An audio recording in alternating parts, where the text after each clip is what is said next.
Gubernur Malut Sherly Laos pastikan jalan Trans Qiaraha tak sentuh hutan lindung. Gubernur Maluku Utara Sherly Laos memastikan pembangunan jalan Trans Qiaraha berjalan sesuai standar teknis dan lingkungan. Sherly Laos menegaskan bahwa trase jalan tersebut tidak melewati kawasan hutan lindung dan telah melalui kajian mendalam, termasuk analisis mengenai dampak lingkungan, AMDAL, serta feasibility study, FS. Program jalan Trans Qiaraha ini aman karena sesuai dengan elevasi dan kontur tanah di wilayah tersebut. Ruas jalan dari Sofifi Ekor, Kobe, sepanjang 36 km, dan semuanya sudah melalui proses perencanaan yang matang, ujar Sherly Laos, Sabtu, 8 November 2025. Ia juga menjelaskan, proyek jalan ini sebelumnya sudah dikerjakan oleh pemerintah Kabupaten Halmahera Timur sepanjang 7 km. Pemprov kini melanjutkan pembukaan jalan sepanjang 29 km. Pekerjaan aspalnya akan dibantu oleh Pemkab Halmahera Tengah dan PT IWIP.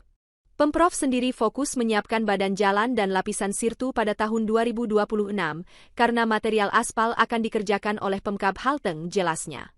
Kolaborasi lintas pemerintah daerah dan pihak swasta ini, kata Sherly Laos, menjadi langkah strategis untuk mempercepat konektivitas antar wilayah di Pulau Halmahera.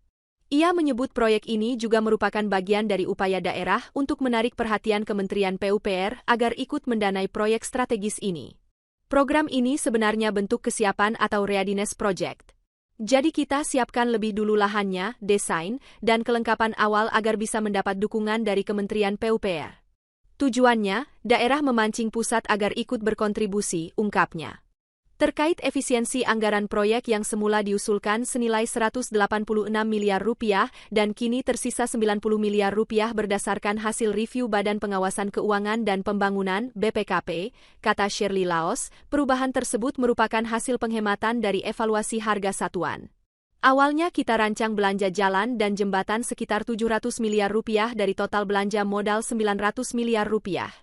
Tapi karena ada pemotongan anggaran Rp800 miliar dari pemerintah pusat, kita harus menyesuaikan. Setelah direview oleh BPKP, ada efisiensi harga satuan tanpa mengurangi kualitas proyek, jelas Sherly Laos. Ia juga mengungkapkan, Pemprov Malut berencana menerapkan sistem kontrak payung, framework kontrak, pada tahun 2026 sebagai inovasi untuk meningkatkan efisiensi dan transparansi pengadaan.